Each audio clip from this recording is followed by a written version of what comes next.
Hi everybody and welcome to Bedtime Science, where your dreams get a little weirder, and your view of reality gets just a bit more questionable.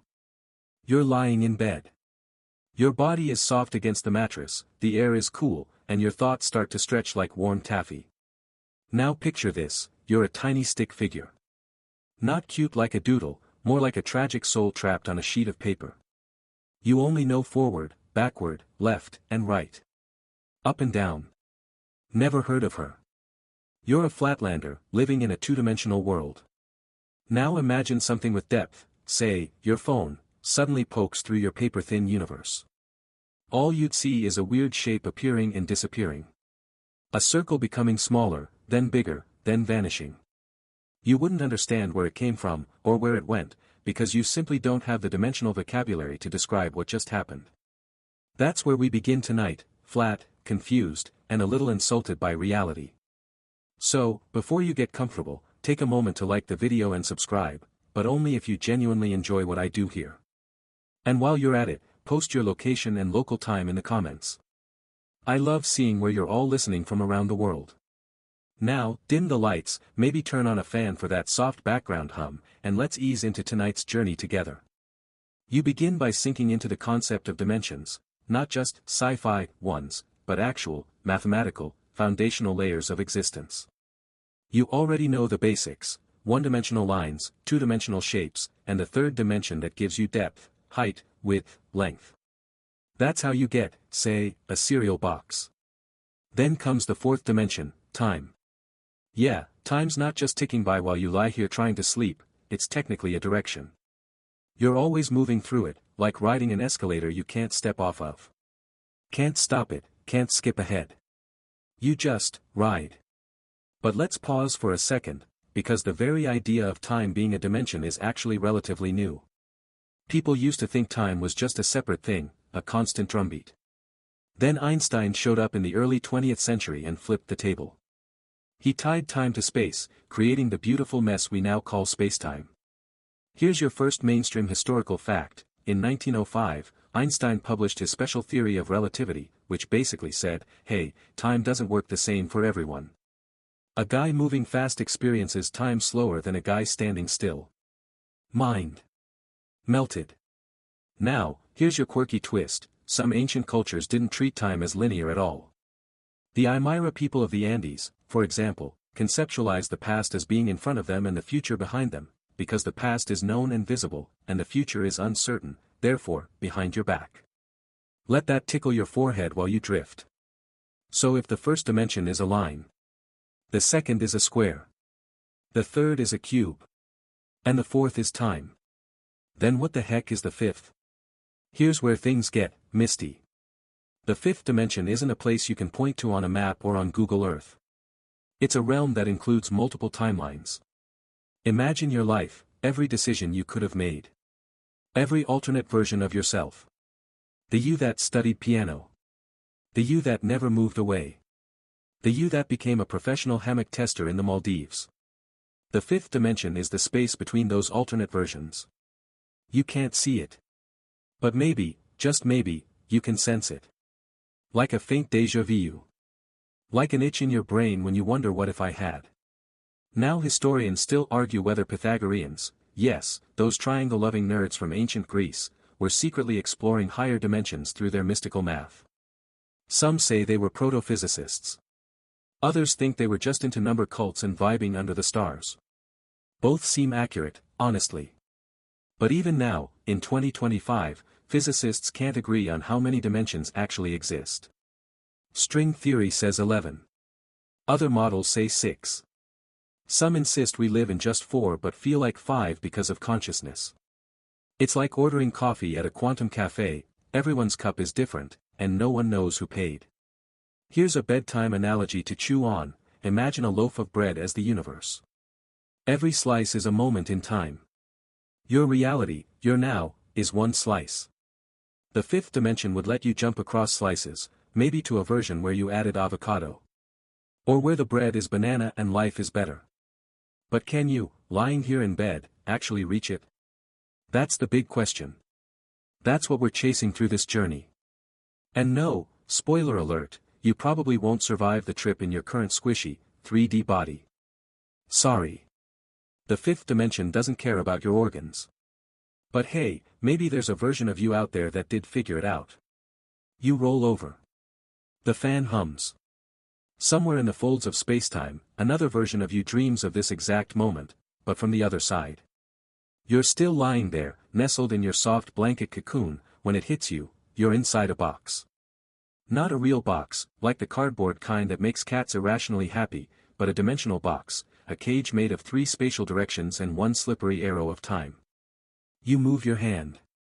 Left, right. Forward, back. Up, down. 6 directions in total. All of them tied to 3 axes, X, Y, and Z. This is the reality you've always known. It feels natural. Obvious, even. But really, you're just well trained. You were born into the box, so of course, you never questioned it. But tonight, you're going to. Think of your room right now. Your lamp, your ceiling, the weird stain on the wall that kind of looks like a duck if you squint hard enough. Everything in it is defined by those 3 spatial dimensions. Every object is made of atoms, clusters of energy and matter that only have meaning because they exist in space. Now here's your first mainstream historical fact. Back in the 17th century, Isaac Newton saw the universe as a neat, clockwork machine. Everything moved in predictable ways, and space was like a giant invisible grid, unchanging, reliable, crisp. It was comforting. Almost cozy. Then came Einstein, as usual, to ruin the coziness. He showed that space wasn't a fixed background, it could bend, stretch, even ripple. Massive things like planets warp space around them. You're not being pulled toward the Earth. You're falling into a dent in the cosmic mattress. Gravity? Just a trick of the geometry. But that's still just the 3rd dimension bending the 4th, space tugging at time. What if there are more boxes stacked around this one, invisible to us? Some physicists propose the bulk, a sort of higher dimensional space where our universe is just one slice. Imagine a sheet of paper floating in a room, and now imagine many sheets, each one a different universe. We're on just one sheet. Can't see the others. But what if one day, we brushed against them? Fringe theory time, a handful of researchers, not crackpots, just extremely optimistic cosmologists, suggest that gravity might be the one force capable of leaking between dimensions. That's why it feels so weak. You can block light with your hand, but you can't block gravity. Drop a spoon, and it always falls. Maybe because gravity's been spreading its influence across more than one box. Historians still argue whether Edwin Abbott's 1884 novella Flatland was satire, science, or accidental prophecy. In it, a 2-dimensional being meets a sphere, which appears to him only as a circle growing and shrinking. Sound familiar? If you were that 2D creature, how would you ever comprehend up? You couldn't. It would sound like nonsense. Maybe even offensive. What do you mean I have depth? Are you calling me fat? Now reverse the roles. A being from the 5th dimension could look at you and say, "Oh, sweetie. You think your life is just that one timeline?" Because here's the uncomfortable part, everything you know, every memory, every hope and failure, is bound to this box. Your reality is a single thread. You don't move sideways in time. You don't drift between timelines. You're stuck on the ride, with no steering wheel. But the box is bigger than you think. Enter the hypersphere, a mathematical object representing a 4D sphere. Just as a shadow of a 3D object is 2D, and a shadow of a 4D object is 3D, we might just be the projection of something higher dimensional. Kind of like a sock puppet, but for the soul. Fringe belief alert, there are online communities, yes, real people with usernames like TimeDrifter78, who believe you can vibrate into higher dimensions via meditation, lucid dreams, or, let's be honest, a bit too much herbal tea. One popular claim is that sleep paralysis isn't a glitch in your brain, it's a dimensional slip, you, caught between boxes. Trapped at the edge. There's no way to confirm it, of course. But admit it, you're thinking about that one dream.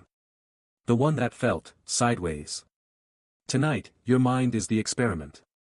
You stretch your imagination like warm taffy again, trying to picture the 4th spatial direction. You can't. Not really. Your brain was built inside the box, for the box. But you can feel the box's walls. Every time you wonder, what if I hadn't said that thing? Or what if I had left 5 minutes earlier? You're pressing against the edges. Those moments might seem like regret or nostalgia, but what if they're pressure from adjacent timelines? Lives so close to yours, they sometimes leave fingerprints on your thoughts. Scientists can't prove this. But you feel it, don't you? Think of mirror neurons, tiny systems in your brain that fire when you see someone else do something. They're why you wince when someone stubs their toe, or tear up during a movie. But what if, just maybe, some of those signals aren't mirrored from other people, but from other yous? Historians still argue whether the many worlds interpretation of quantum mechanics is science fiction or inevitability. It says every quantum event creates a new branch of reality. A fresh version of the universe for every dice roll, every coin flip, every terrible ex you didn't break up with. You reach out, mentally, of course, and feel for the seams in your box. They're subtle. But maybe they're there. Just out of reach. Just waiting. Because if you can reach the fifth dimension, the box wasn't a prison after all. It was a launch pad. You're still lying there, safe, sound, maybe a little tangled in your blanket, and your brain is beginning to warp gently like warm plastic under a sunlamp. That's fine. You don't need it to be straight tonight. You remember cubes. That humble childhood friend of geometry class. 6 square faces, 12 edges, 8 corners. Easy stuff. Until you start asking weird questions like, what happens when you stretch a cube into the fourth spatial dimension? You get a tesseract. Yes, like in Marvel. No, it doesn't glow blue in real life. It's not going to explode and turn you into a Norse god. Sorry. Still, the tesseract is real, mathematically. It's the four-dimensional analog of a cube. And just like a cube is made of 6 squares, a tesseract is made of 8 cubes. That's right. It's a cube made of cubes. A hyperspace nesting doll. But here's the kicker, you can't see it properly. Ever. You can only ever look at a projection of it. Just like a 3D object casts a 2D shadow, a tesseract casts a 3D shadow. When artists or animators show it rotating, it looks like a cube inside another cube, twisting unnaturally. Almost alive. You've probably seen it before, thinking, that's trippy. But that's not the real thing. That's just the shadow of the real thing. Mainstream historical fact time. In 1880, mathematician Charles Howard Hinton published essays introducing the English-speaking world to the fourth spatial dimension. He even coined the term tesseract. He believed deeply that visualizing higher dimensions could elevate the human mind. Also, he gave his kids color-coded cubes to play with. Imagine being in that family. Now, let's crank the weird dial. Here's your quirky tidbit. In the early 1900s, spiritualists tried to invoke spirits using hyperdimensional geometry. They claimed the souls of the dead resided in higher planes, and complex geometric shapes could act as dimensional antennas. Like a Wi-Fi signal, but for ghosts. Totally normal behavior for the Edwardian era. You roll onto your side. The fan hums on. A dog barks somewhere down the street. The room is still, but in your mind, cubes are dancing. You reach for the edges of your awareness. You picture a tesseract, not just spinning, but existing. A real 4D object brushing against your 3D reality. What would that feel like? Here's a disturbing possibility, you wouldn't feel it at all. Like the flatlander who sees only a slice of a sphere, you'd experience the tesseract as a series of strange phenomena. Maybe an object that changes shape as you move around it. Or a room that's bigger on the inside. Or a set of keys that disappear and reappear in the same spot. No, you're not losing your mind. You're just being haunted by bad geometry. Physicists actually explore these kinds of ideas when building models of higher dimensional space. If extra dimensions exist, they might be compactified, curled up so tightly that we can't perceive them. Imagine a garden hose. From far away, it looks like a one-dimensional line. But up close, you see it has thickness, a curled-up circular dimension around its length. Some theorists believe the extra dimensions of our universe might be curled up like that, tucked into the very fabric of reality. Historians still argue whether Plato's theory of ideal forms was a proto-version of dimensional thinking. He believed the physical world was just a flawed shadow of perfect, invisible truths. Sounds suspiciously like he was vibing with the idea of higher dimensions without the math. Back to you. You close your eyes and picture your room from above, then from below, then from beside. But not side. The other side. The direction you can't name. The one no compass points to. You realize, if the fourth dimension lets you step out of time, the fifth might let you step across it. The Tesseract isn't just a shape, it's a doorframe. A conceptual way to imagine how you might move between lives, not just locations. But how would it feel to be a fifth-dimensional being looking down at your 3D self? Would you seem static, like a sculpture, stretched out in time? Every breath, every blink, every spilled cup of coffee already visible to that higher gaze? Here's a little exercise before sleep. Imagine your entire life, start to finish, as a shape. You're born, that's one end. You die, that's the other. Your timeline is a string. Now, picture thousands of versions of that string, each slightly different. Some short. Some tangled. Some looping. The fifth dimension isn't one of those strings. It's the space between them. And you? You're trying to peek through the cracks. As your thoughts slow and spiral, you remember that time you walked into a room and completely forgot why you were there. Common forgetfulness? Maybe. Or maybe your consciousness slid sideways for a moment. Landed in a version of you that didn't have the same plan. Just a second of overlap between threads. No proof. Just that little shiver down your spine. You turn again. The blanket twists. Somewhere out there, or maybe in here, a tesseract rotates endlessly. Unseen. Unfelt. But real. You're not sure when your breath got so soft or your muscles so loose, but your mind is still wide awake, floating somewhere between memory and math. And just ahead, like a shimmer in the dark, the fifth dimension waits. You've already got time. That's your fourth dimension. You move through it like a bead on a string, only forward, never back. No turning around. No skipping ahead to see what happens next. You're stuck in single-file mode, like every other three-dimensional creature. But what if there's more than one string? Imagine every decision you've ever made as a branch point, like walking through a hallway with dozens of invisible doors. Most you never notice. Some you regret. Others you barely remember. But every choice. It splits reality. In one thread, you stayed in that class you hated. In another, you left and started something amazing. In yet another, you never went to school at all and ended up raising bees in Croatia. The fifth dimension is where all of these possibilities exist simultaneously. Not just imagined, but real. Real as in, mathematically valid, structurally consistent, and just as detailed as this version of Now, where you're curled up listening to bedtime science. Mainstream historical fact time. In 1957, Hugh Everett III proposed the many-worlds interpretation of quantum mechanics. It said, every time a quantum event happens, reality splits. No collapsing wave functions. No randomness. Just branches. Infinite timelines. His idea? Totally ignored at first. But now? It's one of the leading contenders for how the universe actually works. You're not in a world that decided what happened. You're in one where everything happened, and you landed on this outcome. Like a cosmic coin toss, where all the coins land. Here's your quirky bit. Everett's own son, Mark Everett, went on to form the rock band Eels. He once said in an interview that his dad's theory probably meant there was a universe where he became a professional table tennis champion instead of a musician. The fifth dimension. It's got jokes. So how does this dimension actually work? Think of it like a landscape of timelines. Not a line. Not a tree. A terrain. Hills of possibility. Valleys of consequence. Mountains of regret.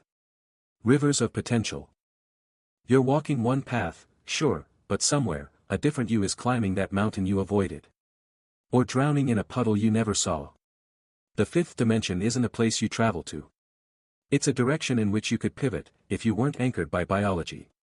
Your brain's architecture, your sensory inputs, they're all tuned to 3 dimensions and one direction in time. It's like trying to taste the color blue. You just don't have the receptors for it. But sometimes, just sometimes, you glimpse it. That sudden urge to call someone, only to learn something had happened to them. That feeling of being in the wrong place, even when nothing seems off. That spooky clarity when a dream feels more real than your waking life. Some say these are echoes of neighboring timelines. Historians still argue whether Kurt Gödel's rotating universe solutions, yes, actual math from a colleague of Einstein, suggest real physics might allow for moving through time in loops. In his models, the universe could rotate in such a way that time curves back on itself. The math checks out. The reality, well, that's the debate. Still with me?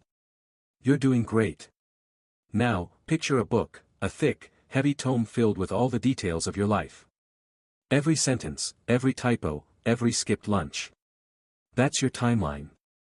The fifth dimension would be the library. Every book a different you.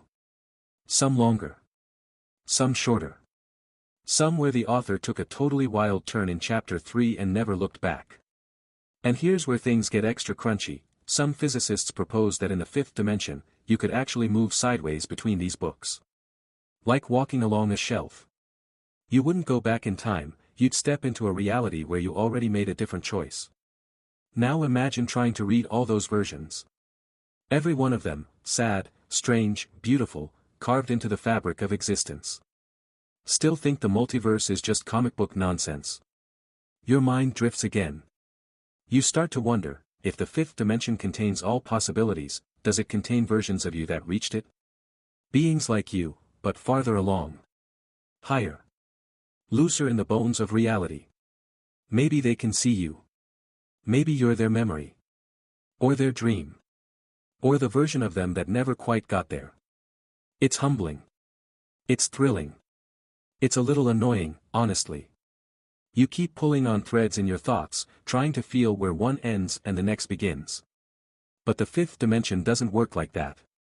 It's not a hallway, it's a web. Sticky, infinite, and vibrating with what-ifs. What if this moment, right now, you listening, brain melting slowly like butter, is the crosspoint?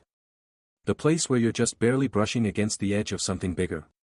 What if some part of you already stepped across? You lie still, staring into the soft darkness, and feel your thoughts stretching like threads pulled by unseen hands. Not in pain. Not in fear. Just, wider. You're expanding past what your body tells you is real. And the next thing you brush against is a word that sounds like it belongs in a sci-fi cereal commercial, brain. Yes, brain, not brain. Short for membrane. A brain is a kind of cosmic surface proposed by string theorists.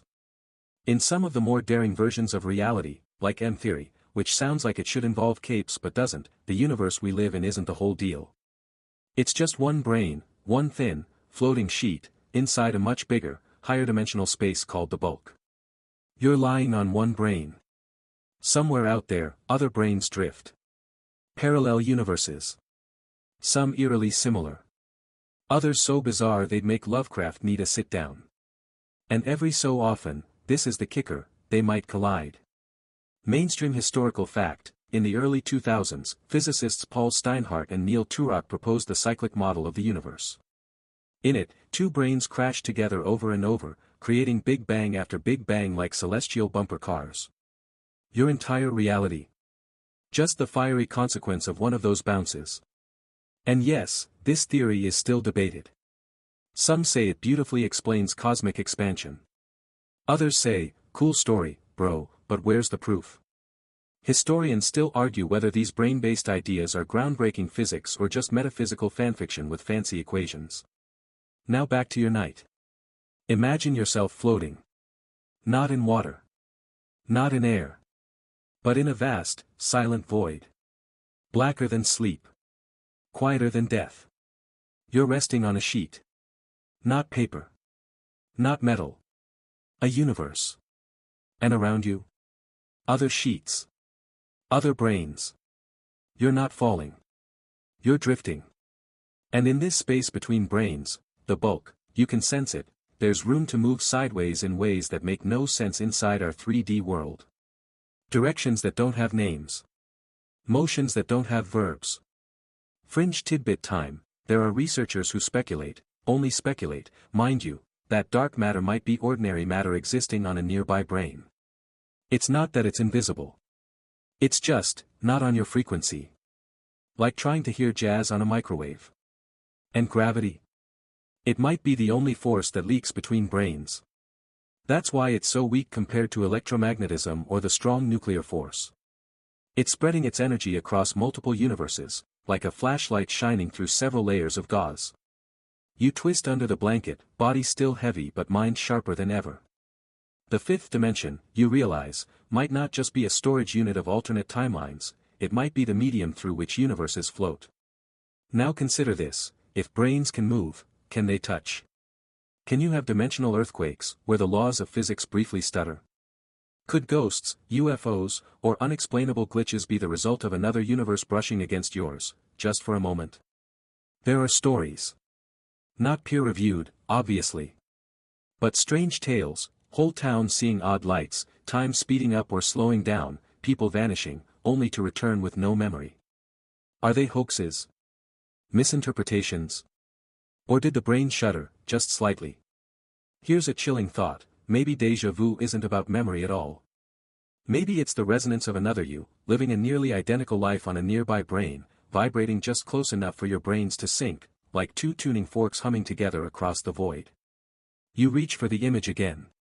You're lying on a universal sheet, and somewhere above, or behind, or beside, is another sheet. You can't see it. But you can feel the tension. Like static before a storm. Like someone whispering your name in a room with no one else in it. Still sound like fiction. Here's a little mental game, imagine your universe as a trampoline. You drop a bowling ball on it, that's a galaxy. It makes a dent. Now imagine another trampoline hovering millimeters away, invisible.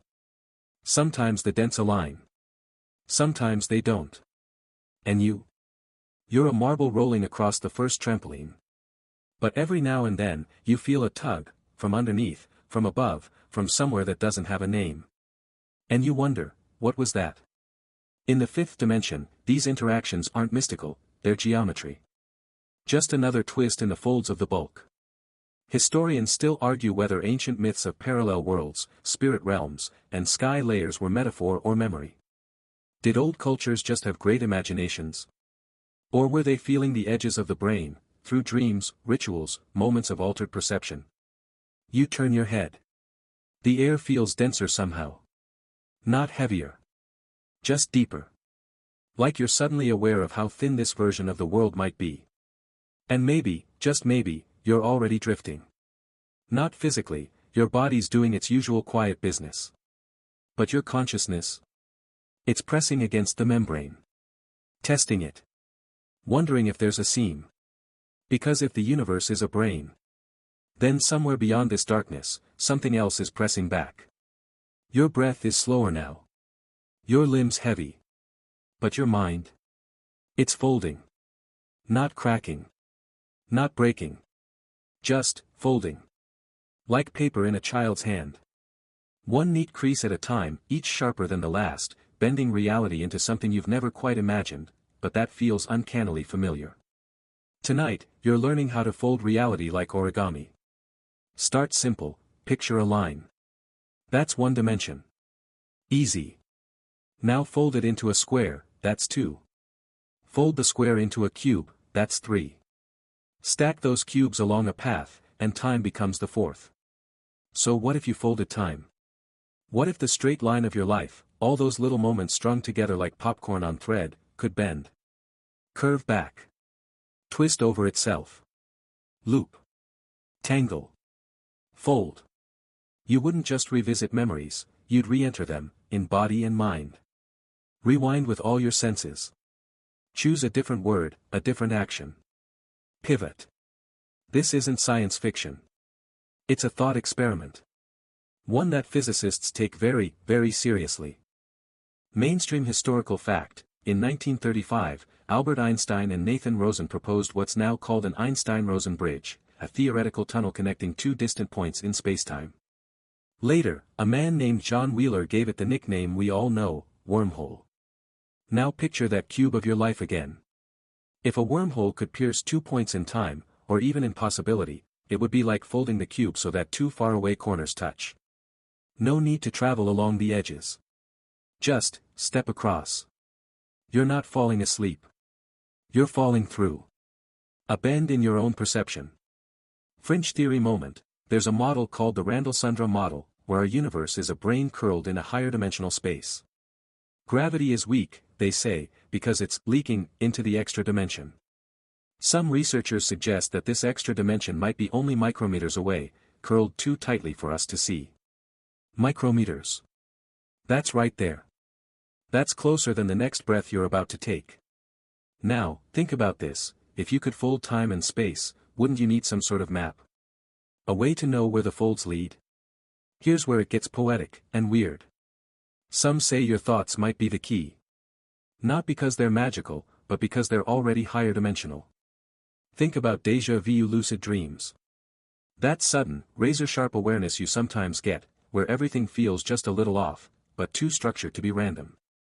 What if those moments are your mind brushing against a fold? A pocket of another timeline you almost slipped into? Historians still argue whether the Tibetan Book of the Dead was a spiritual guide or a manual for conscious navigation of higher planes. Its imagery is rich with portals, layers of existence, and realms of transformation. Maybe ancient monks were mapping the folds with symbols instead of equations. You shift in bed. Not because you're uncomfortable. Just curious. You're starting to feel the shape of something. Not in your fingers, but in your awareness. Like tracing the edge of a glass in the dark. Here's a little mental origami for you. Fold 1, a world where you left the party early. Fold 2, a world where you stayed. Fold 3, one where you never went. Fold 4, one where you met someone who changed everything. Fold 5, one where that person never existed. The fifth dimension is the table beneath all those folds. It's the plane in which timelines overlap, interact, and occasionally interfere. Fringe but delightful tidbit, in 1971, physicist Bryce DeWitt said, "I still recall vividly the shock I experienced on first encountering this multi-world concept. The idea of 10-100 plus slightly imperfect copies of oneself, is not easy to reconcile with common sense." But he stuck with it. Because the math, as strange as it sounds, worked. Now back to you. You're not hallucinating. You're not imagining. You're just folding. Inside your own skull, your neurons are playing a dimensional symphony. Every thought is a fold. Every possibility, a crease. Your life is a sheet of paper with infinite corners. But here's the uncomfortable part, not all folds are reachable. Some versions of you are just too different. The you that never learned to read. The you who didn't survive. The you that became someone unrecognizable. Those folds exist, but they're distant, curled too tightly, sealed too completely. Like origami cranes locked in glass. Still, there's comfort in knowing they're there. That the universe is wide enough to hold every version of you. Every mistake. Every triumph. Every silent wish you whispered at 3:17 a.m. And here's a final thought before you drift closer to the edge. Maybe you're not the one doing the folding. Maybe the universe is folding you. You're deeper now, not asleep, not awake, just drifting in that sweet, syrupy in-between. And in this weightless mind space, something extraordinary appears in front of you. A staircase. Not made of wood or marble. It doesn't creak. It doesn't cast a shadow. It's not even really there in the physical sense, but you feel it. Every step hums with potential. Each one seems to ripple with timelines, alternate choices, other versions of you. You take a step. Suddenly, you remember something. Something you forgot. A choice you didn't realize was a crossroads. A conversation that split your life in two. You take another step. And the staircase doesn't lead up or down, it leads outward. Inward. Sideways. Into something that feels too big for language. This is what the fifth dimension feels like, not a place, but a motion. A flow between possibilities. Mainstream historical fact time, in the early 20th century, Theodore Kaluza proposed adding a fifth dimension to Einstein's theory of relativity, just a small one, curled so tightly we couldn't detect it. The result? Gravity and electromagnetism could be unified in one elegant mathematical framework. Later, Oscar Klein ran with the idea, suggesting this fifth dimension was real, just invisible to our senses. That little theory.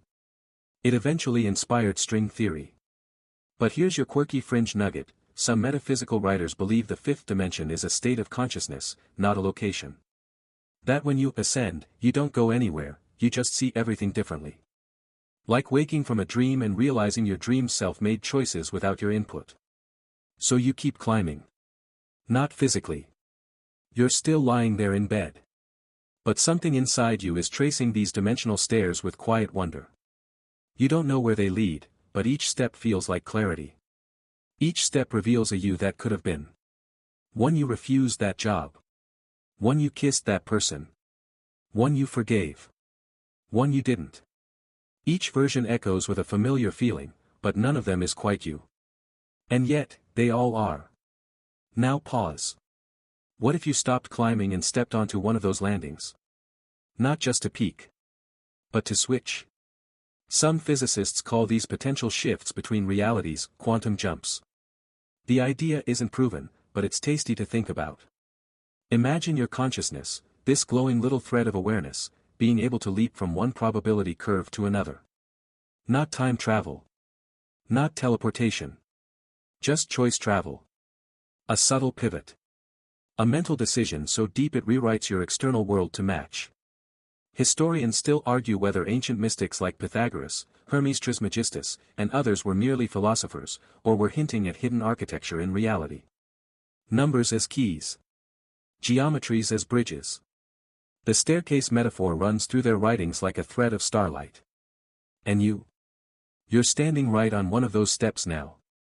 From here, you look out and see a version of Earth where things are wildly different. Skyscrapers spiral sideways. Trees float. People communicate with color. But it doesn't feel wrong. It just feels like another path. You glance down at your own life. This timeline.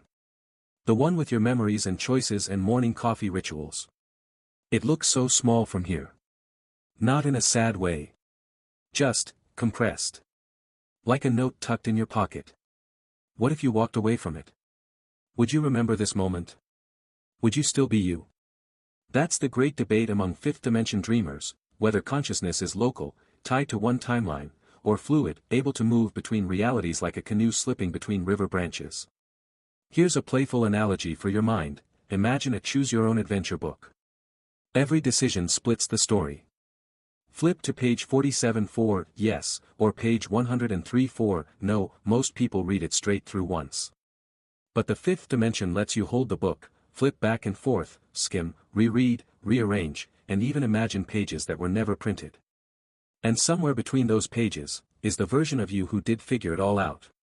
The one who climbed the staircase and never looked back. But maybe that version of you is still climbing. Still seeking. Still you, just one step ahead.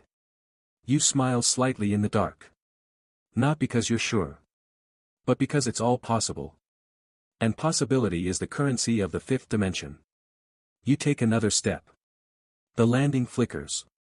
And for a second, you feel a world slide past you, warm, gentle, waiting. You feel it before you understand it, a soft shift, like a breeze curling through your bones. The staircase beneath your mind fades, and now you're not climbing, not falling. You're floating inside a kaleidoscope. Not the toy kind. This one doesn't twist colors and mirrors. It spins realities. Each panel flashes a world. Brief. Vivid, vanishes. Another takes its place. 1,000 images blinking past, an infinite reel of yous, whens, and wheres. All built from the same ingredients, arranged just a little differently. It's beautiful. And overwhelming. Like trying to read every page of every book ever written, all at once. You've entered what some physicists casually call the landscape, a term borrowed from string theory's wilder chapters. It's the idea that the universe isn't unique. That there may be 10 to the power of 500 possible ways to arrange the laws of physics themselves. Let that sink in. Not 500 universes. Not 5 million. A number so large, your brain gives up and calls it a lot. That's how many possible realities string theory suggests could exist, each with its own constants, particles, and rules. And you're sitting in just one. Mainstream historical fact. In the 2000s, physicist Leonard Susskind introduced the idea of a string theory landscape, a multiverse where all these different versions of the cosmos float like bubbles in soda. The laws of nature in our universe might be just one lucky draw from a cosmic deck of cards. That's not poetic. That's science. Or at least, science's extremely weird cousin with the wild hair and unblinking eyes. Now back to your kaleidoscope. The realities flashing by aren't all habitable. Some are sterile, filled with dense clouds of nothing. Some are chaotic, collapsing seconds after they begin. But others? Others are familiar. Comforting. Strange in only the smallest ways. There's one where you have a twin, always by your side. One where you never lost touch with that old friend. One where your favorite song doesn't exist, but something better does. One where you never doubted yourself. You're not moving through these timelines like a traveler on a train. You're hovering among them like a thought between decisions. This isn't a tour. It's a menu. And your attention, your focus, is the cursor. You pause on one world. Stare a little longer. It flickers. Gets brighter. Almost, clearer. And that's when it hits you, maybe this is how selection happens. Fringe theorists call it quantum consciousness, the idea that your attention plays a role in locking down one reality from a soup of probabilities. When you decide, when you choose, you're not just picking a future. You're committing to a thread in the fifth-dimensional web. Think of it like tuning a radio. All the songs are playing, but you only hear the one you're tuned into. Change the frequency, and the reality shifts. Not just metaphorically. Maybe physically. Historians still argue whether the observer effect in quantum mechanics implies true influence over reality or is just an artifact of measurement. Do we collapse the wave function by looking? Or does it collapse because we're part of the system? In the fifth dimension, that debate gets very personal. You float through another version of Earth. In this one, trees breathe blue mist. The moon has a sibling. Cats talk, but only in rhymes. And you? You're at peace. You have what you've always wanted, not wealth or fame, but wholeness. A sense of having become who you were always supposed to be. You reach toward it, half dreaming, half knowing you won't touch it. Because this isn't about stealing a life from another version of you. It's about recognizing it exists. Knowing that somewhere, in the rich folds of the fifth dimension, every version of you you've imagined, and feared, and longed for, is already real. And maybe, just maybe, the act of imagining them helps bring them closer. Here's your quirky fringe nugget. A few consciousness researchers believe the mind might be non-local, not confined to your brain but existing across a broader field, like a Wi-Fi signal that your neurons only tune into. If true, that would mean you already have access to all your alternate selves. You're just not usually on the right frequency. You drift again. The kaleidoscope spins slower now, the realities blurring into one soft, glowing tapestry. You begin to forget the specific worlds, and instead feel the texture of the multiverse, dense, intricate, warm. Like velvet folded into infinity. There is no fear here. No rush. No pressure to pick a perfect path. Just the quiet knowledge that every path is part of you. That you're not a single thread, you're the loom. And as you float there, mind humming with impossible geometry, you begin to realize something quietly stunning. Maybe the goal isn't to escape this version of your life. Maybe it's to understand that this version is just as valid, just as magical, as any of the others. Because you didn't end up here by accident. You landed here, on this night, in this moment, because this version of you has something to do. Something none of the others can. Something only you can fold into the shape of meaning. You're still floating, though now, it feels less like drifting and more like residing. You're not tumbling between timelines or leaping from brain to brain. You're still. Centered. As if all the versions of you are leaning in at once, watching, listening, waiting for the next click of the cosmic lock. And you hear it, a hum. Not from outside. From within. A soundless buzz. Like every atom of you is vibrating a fraction too fast, like reality's been turned up one notch. You're starting to resonate. Let's talk about that, resonance. Not just a musical term. In physics, resonance is when one thing starts vibrating because something else near it is vibrating at the same natural frequency. That's why wine glasses can shatter under the right pitch. That's why bridges collapse if soldiers march in sync. Now imagine this: what if you had a natural frequency, not just physically, but existentially? What if different versions of you across the fifth dimension are vibrating at slightly different frequencies, and when they match, even for a moment, you get a glimpse? A flash of insight. A memory you don't own. A sudden shift in mood, like you're wearing someone else's skin for a breath or two. Some call it bleed through. You're washing dishes, and for a second, you swear you already did this, exactly this. Or you're walking down the street and feel a wave of loss for someone you've never met. Or you dream of a house so familiar you wake up convinced it's yours, even though it isn't. Not here, anyway. These aren't glitches. These are resonances. The echoes of nearby timelines, brushing against your consciousness like wind against a candle. Mainstream historical fact: in 1988, physicist David Deutsch proposed that quantum computers might one day draw on parallel realities to perform calculations, tapping into other versions of their own state to find answers faster than any classical computer ever could. He wasn't joking. And if computers can do it, why not you? Here's your fringe bite for the night: some meditation practitioners believe the brain acts like a dimensional tuner. That with the right mental state, deep focus, intense emotion, or trance, you can temporarily shift your awareness toward parallel realities. Not physically, but cognitively. You become aware of information that isn't yours, but still feels right. And here's the spooky part: there's no instrument to measure this. No fifth-dimensional thermometer to check your alignment. The only way you know you've touched another layer is the afterglow, that strange, lingering sense that something shifted, even if you can't name what. You feel that now. A part of you is tuned. Just slightly. Not enough to fall out of this world. But enough to hear the harmony of your other selves. You wonder, if enough versions of you started resonating, could they combine? Merge? Could they lend you their courage? Their wisdom? Their peace? Could you become a fifth-dimensional composite? Not a new person, but an upgraded one, stitched from every you that ever dared to choose better. Historians still argue whether ancient rituals involving chanting, drumming, and sensory deprivation were spiritual nonsense or neurosensory tools designed to shift consciousness across dimensions. Were our ancestors summoning gods, or just syncing with their alternate selves? You flex your fingers slightly. They feel more real. Like you're anchored, not floating. The hum is growing softer now, not because it's fading, but because you're beginning to match it. You're no longer noticing the vibration, you are the vibration. You are resonance.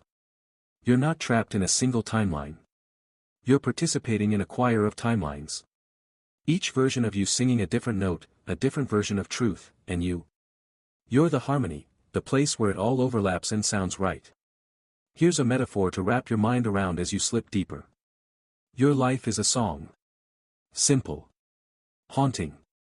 With one melody. The fifth dimension is the full orchestra.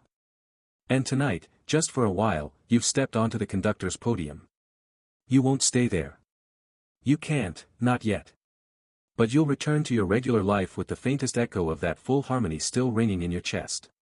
And when you speak, when you act, when you choose, maybe that resonance will hum beneath your words. Maybe some part of the fifth dimension is now written into you. Like a frequency, you'll never quite forget.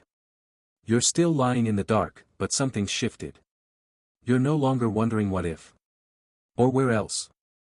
You're asking a much stranger question. Who's watching? Not in the scary, sci-fi horror way. More like, if I can sense these other versions of myself, maybe they can sense me, too. Maybe you're not just brushing against them. Maybe you're brushing back. What if your thoughts, your fears, your quiet little victories are rippling outward, sending soft shockwaves into neighboring timelines? You're a stone tossed into the fifth-dimensional pond, and across every ripple, another you lifts their head, feeling a faint tremor in their chest, and wonders, what was that? Welcome to the idea of mutual awareness across realities. It's not just a poetic notion. Some fringe consciousness researchers think this explains why people across cultures, ages, and eras report eerily similar dreams, symbols, or breakthroughs. Maybe they're all tapping into the same dimensional current. Mainstream historical fact: Carl Jung, yes, the same guy behind Introverts and Archetypes, proposed the idea of a collective unconscious, a shared mental reservoir that all humans draw from. He wasn't talking about alternate timelines exactly, but the overlap is suspiciously close. Shared instincts. Shared dreams. Maybe, shared selves. You think of that version of you, the one you glimpsed back on the staircase, the one who seemed just a step ahead. What if they're not a future you, but a mirror you?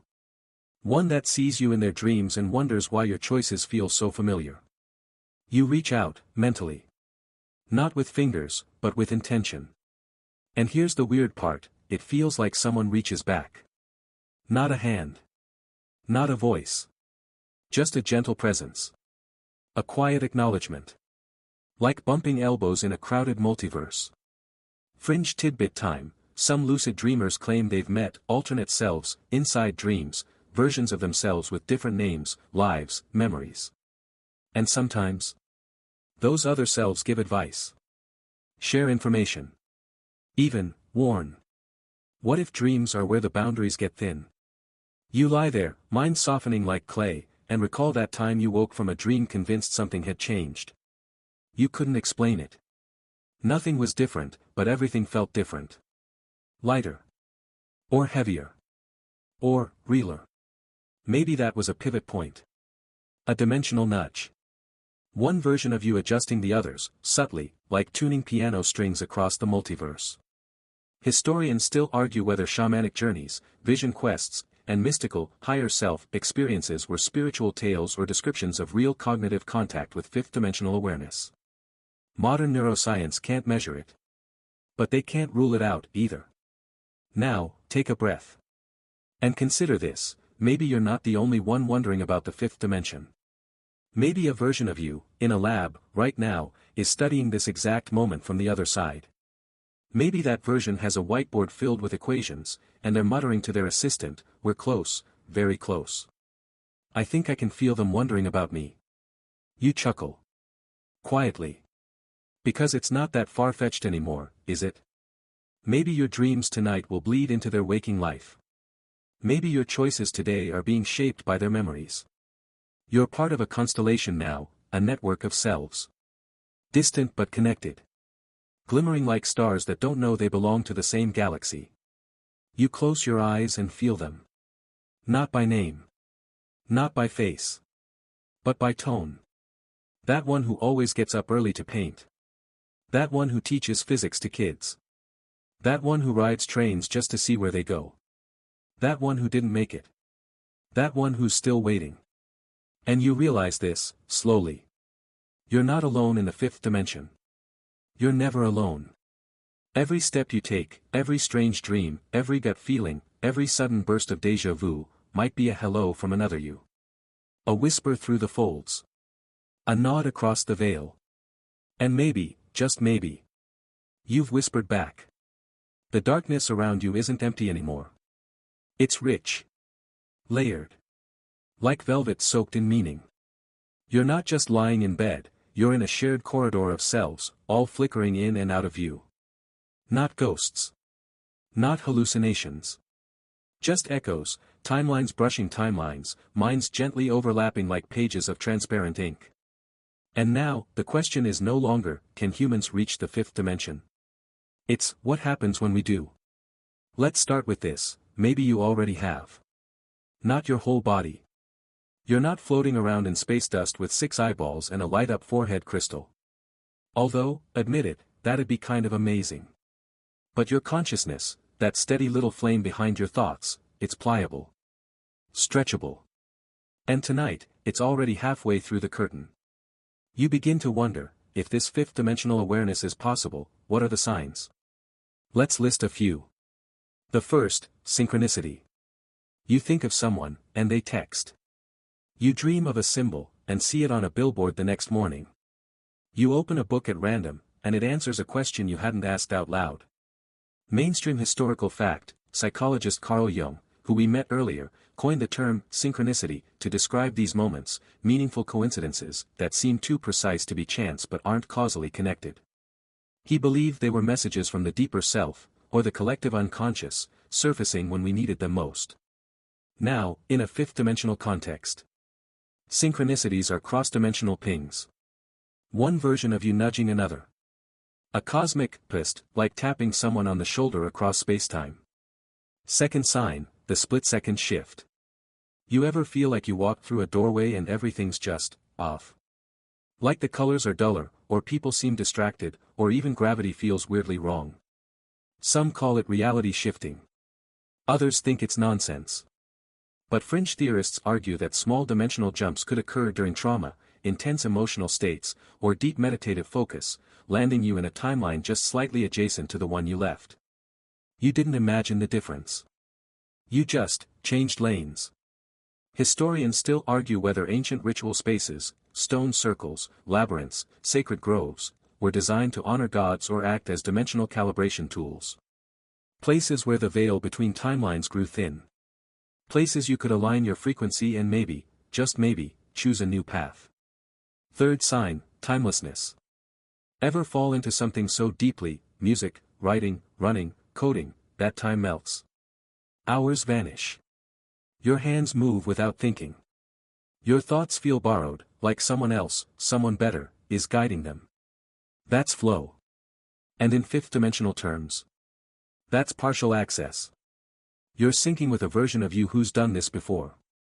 The muscle memory, the elegant timing, that's not just practice. That's shared resonance across timelines. Fringe tidbit for fun, in remote viewing experiments in the 1970s and 80s, yes, funded by actual intelligence agencies, some participants described visions that couldn't be verified as current or past events. But the descriptions often aligned with possible futures or alternate histories. Not time travel, necessarily, just very creative tuning. So what do you do with this awareness? You hone it. Like sharpening a blade. You begin paying attention. You watch for echoes. You treat every instinct, every jolt of déjà vu, every oddly timed interruption not as annoyance, but as a potential signal. And slowly, a pattern emerges. A frequency map of your own life. You begin to recognize the shape of certain decisions before you make them. You learn to pause. To feel the direction of a moment, like tasting the wind before you jump. You become a navigator. Not of stars. Not of oceans. But of realities. You start to understand that you don't just live on one path. You're surfing multiple waves. Sometimes, you fall. Sometimes, you glide. But the more aware you are, the more tuned in, the smoother the ride becomes. You're not a prisoner of chance anymore. You're a participant in probability. And now, one final, wild idea to tuck into your pocket. What if art, every song, story, painting, invention, isn't just creative output? What if it's a translation? Messages from your alternate selves. Bleeding through in metaphors. Dream logic made real. Every poem about flying, every film about parallel Earths, every love song to someone you've never met, maybe they're all whispers from the fifth dimension. From versions of you who lived it, felt it, and sent it back encoded in imagination. You're not just dreaming of other realities. You're remembering them. And tonight? You've finally started listening. The air around you feels heavier now, but not in a suffocating way. More like you're wrapped in something warm and dense. Like velvet soaked in possibility. You aren't drifting anymore. You're rooted. Planted in the deep soil of your own awareness. And it's time to ask the question that's been whispering behind everything so far.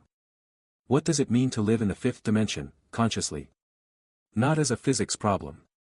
Not as a sci-fi concept. But as a way of being.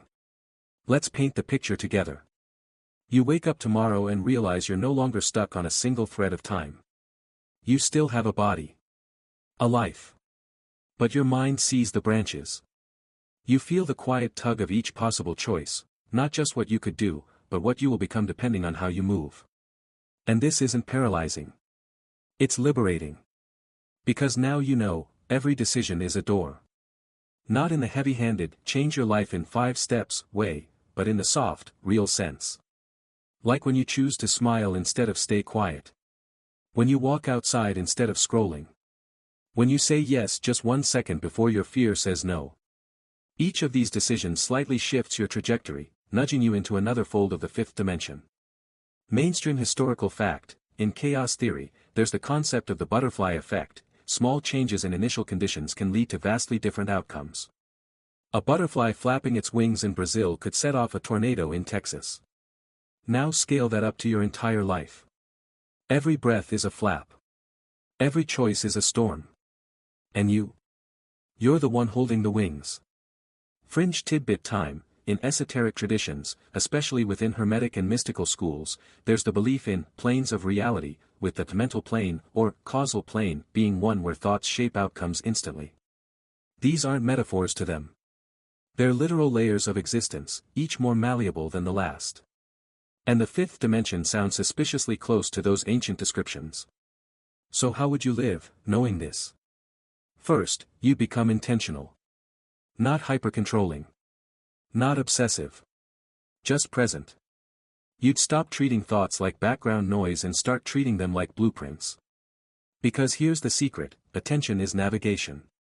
Where your focus goes, your timeline flows. You dwell in fear. You lean toward the folds that echo fear. You cultivate courage. You drift toward the selves that already know how to move through it. It's not magic. It's alignment. Historians still argue whether the oracles of Delphi were spiritual guides or highly intuitive humans trained to listen to subtle shifts in thought and possibility. Maybe they weren't predicting the future. Maybe they were reading probability branches in real time. And maybe, so can you. Start with a single moment. Tomorrow morning. You wake up. Don't check your phone. Just listen. Not for music. Not for voices. For texture. What's the quality of this timeline? What's its tone? What's the version of you that's most available right now? And then, here's the practice: nudge toward the better one. Maybe that means brushing your teeth while humming instead of staring blankly into the mirror.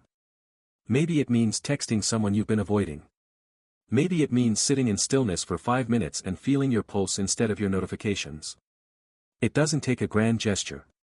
The fifth dimension isn't a drama queen. It responds to the quiet, constant choices, the threading of will through routine. And here's where it gets poetic. Imagine your life as a quilt. Every day, you stitch one more piece. Most people believe they're handed scraps. Random colors. But you've learned how to reach into the folds. To choose the fabric. That's the art of fifth-dimensional living. Here's a closing metaphor for tonight. Picture a spiderweb stretched across dimensions. Every strand is a version of you. Every anchor point is a decision made. Some strands are frayed. Others are golden. But all of them lead back to center. And at the center of that web is you, now. The version that's watching all others. The weaver. Not perfect. Not all-knowing. But aware. And that alone. That changes everything. Because when you know that your choices echo across realities. You choose with care. You love with more presence. You listen not just to words, but to vibrations. And you begin to walk through this life not as a prisoner of fate, but as a quiet architect of infinite threads. You've come a long way tonight. From folding space like origami, to walking stairs that lead sideways through time, to sensing echoes of your alternate selves, whispering across the folds. And now, you're standing at a sort of threshold. Not a doorway. Not a portal. Something quieter. A threshold of perception. Here's the question sitting at the center of it. If you could see the fifth dimension, not imagine it, not theorize it, but truly perceive it, what would you do with that vision? Would you use it to correct your mistakes? To chase a version of your life that feels more right? To become the best version of yourself, whatever that means today? Maybe. But first, let's get clear on what this seeing really means. Because fifth-dimensional vision isn't about glowing eyes or supernatural flashes. It's about pattern recognition. Deep, intuitive, multilayered pattern recognition. The kind that doesn't just spot the why of things, but the where it leads. Mainstream historical fact: Nobel Prize-winning physicist Richard Feynman once explained quantum paths by saying that every particle doesn't choose one route, it takes all possible routes, and the most probable path wins out. Reality, at the tiniest level, is the sum of infinite maybes. You're not imagining it. The universe is literally built on possibility math. Now imagine applying that same awareness to your everyday life. You say a phrase. You feel a flicker. You know, on some deep level, that this exact sentence is going to spiral into a chain of events you can't fully see, but you can sense. Or you meet a stranger, and before they've even spoken, your body hums with recognition, not from the past, but from a potential. A version of the future in which this meeting matters. That's fifth-dimensional awareness. It's hypercontext. Fringe tidbit: some ancient Eastern philosophies, like certain Vedic and Buddhist schools, describe advanced perception as the ability to see past, present, and future simultaneously, not clairvoyance, but clarity. A kind of time awareness so refined it blurs into timelessness. And it's not just about decisions. It's about identity. Because here's the catch: when you begin to see these patterns, when you begin to live in constant awareness of the multiverse, you'll need to decide who you really are. Not just the sum of your memories. Not just the consequence of your parents' choices or your zip code or your trauma.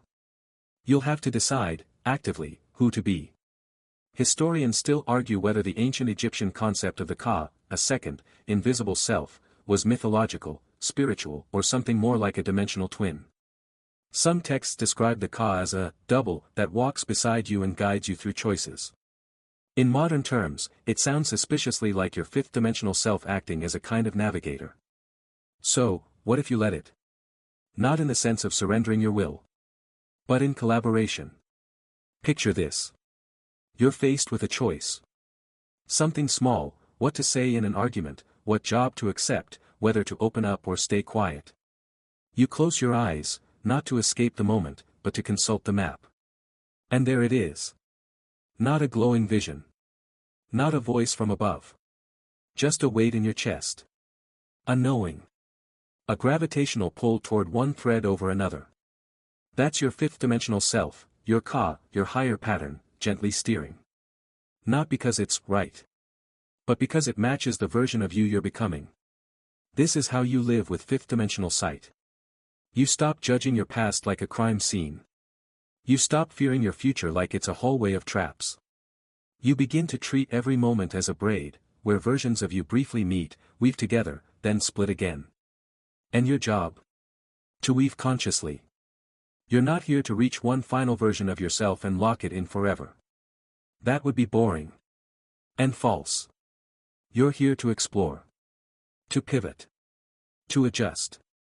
To live in the awareness that all versions of you are real, but only one is unfolding right now. And even that can change. Even tonight. Even now.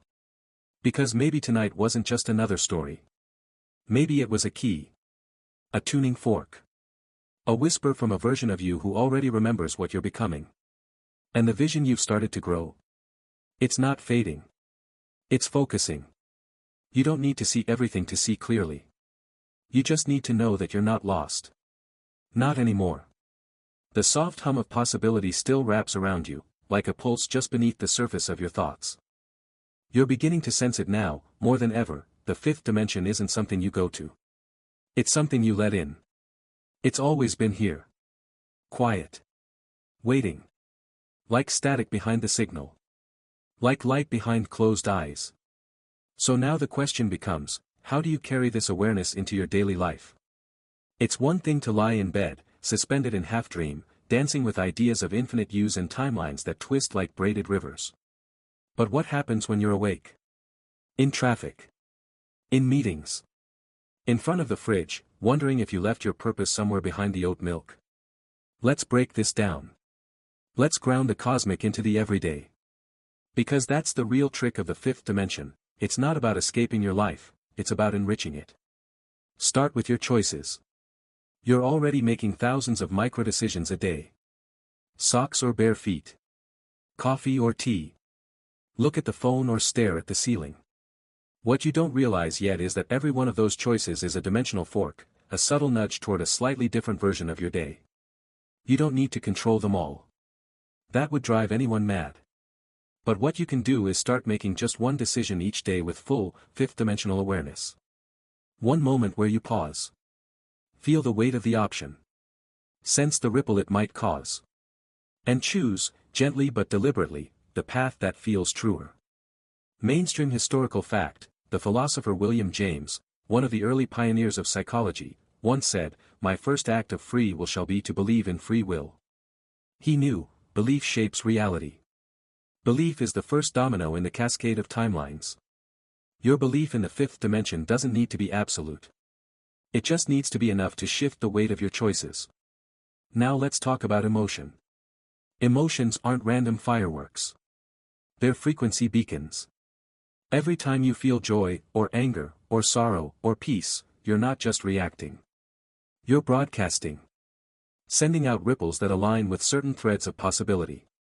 Fringe idea for your pocket: some researchers in the field of consciousness studies believe emotion might be the carrier wave of awareness, the signal that tells the fifth-dimensional field which version of you to amplify. Think of your emotions like music.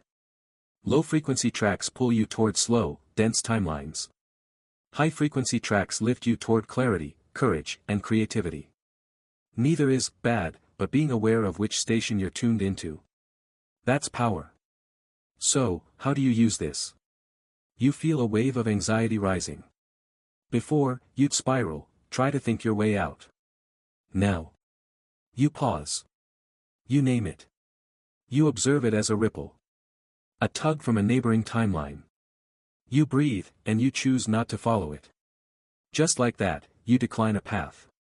Historians still argue whether ancient breathing techniques, like pranayama in yoga or tummo in Tibetan practices, were meant for health, spiritual elevation, or something deeper, direct tuning of consciousness to shift dimensional resonance. Maybe they were doing more than calming nerves. Maybe they were tuning realities. And that brings us to intuition. You felt it before. That voice. That nudge. That sudden sense of don't go left. You brushed it off as irrational. But maybe it was a timeline whisper. A version of you, one step ahead, sending back a soft, urgent signal. Start listening. Not obsessively. Not fearfully. But gently. Let intuition be a quiet background app running in your mind. Not shouting. Just highlighting certain lines, like a neon highlighter on the path of probability. And lastly, begin treating your life like a conversation. Not a monologue. Not a pre-written script. But a dialogue between you and your multidimensional self. You ask. You wait. You listen. And when you get an answer, no matter how subtle, you say, "Thank you." Gratitude is a resonance amplifier. It tells the fifth-dimensional web, "I received the signal. I'm here. I'm awake." Because that's what you are now. Awake, not in the loud, performative way. But in the soft, steady way. You are no longer living by default. You are choosing. Tuning. Co-creating. And every moment from here on, holds more depth. Not because your life has changed. But because you now see that it can. That it is, constantly. Quietly. Unfolding like petals in a garden where all versions of you are blooming at once. And tonight? You watered the roots. You feel it now, not just in your head, but in your chest, your fingertips, your breath. The fifth dimension is no longer some abstract theory or bedtime metaphor. It's part of you. You're not peering into it anymore, you're breathing in rhythm with it. Living inside it like a song inside its melody. So here's the last big question of the night: what kind of future can we build, when we understand the fifth dimension? Let's zoom out. You're not the only one on this journey. More people are sensing it every day, those quiet, strange overlaps in reality. The uncanny patterns. The flashes of alternate selves showing up in art, tech, emotion, and memory. And as more people awaken to this awareness, something beautiful begins to happen: collective resonance. It's not about a singular awakening. It's not about utopia or perfect humans. It's about more people choosing their threads with intention. Less autopilot. More presence. You start to see it in subtle ways. People making eye contact again. Random acts of kindness, tiny, precise, like cosmic acupuncture. More people trusting their gut, speaking gently, acting out of alignment instead of fear. Mainstream historical fact, during the Renaissance, a collective shift in thought, sparked by rediscovery, curiosity, and deeper self-awareness, transformed art, science, philosophy, and how people viewed humanity's place in the cosmos. One-dimensional leap of mind, and we rewrote history. Now imagine a Renaissance, but this time, not of the third dimension, but the fifth. A shift where society stops asking, "What do I do next?" and starts asking, "Which version of me do I want to embody now?" Fringe thinkers speculate that future consciousness may evolve towards something they call transdimensional ethics, a moral framework not just based on consequences in this world, but on the ripple effects across timelines. Every action would be considered for its echo, its alternate forms, its quantum shadows. You don't need to get that philosophical. But even something as small as a pause, before reacting, before judging, before choosing, can be a revolutionary act of dimensional awareness. Because here's the quiet truth. The future isn't something you walk into. It's something you tune into. And you're already learning to listen. So what might this look like in a fifth-dimensionally aware society? We might stop fearing mistakes so much, because we'd know they're not endpoints, just forks. We might stop clinging so tightly to identity, because we'd see ourselves as fluid, multifaceted, forever shifting. We might start to live more like artists, composing our lives from the threads we notice, not just the ones we're handed. Maybe education starts teaching kids how to tune their attention, how to hold multiple possibilities in mind without stress. Maybe therapy becomes dimensional realignment, helping people find the versions of themselves they resonated with before the trauma, before the detour. Historians still argue whether mythological visions of paradise were escapist fantasy, or dimensional memory, inherited from versions of humanity who learned to live in harmony with this deeper awareness. And you're part of that story now. You're the kind of person who doesn't just live for goals and plans and timelines. You live for alignment. You've tasted what it's like to listen between realities. To feel the shimmer of possible futures brushing your skin like wine through tall grass. You know that this world isn't the only world.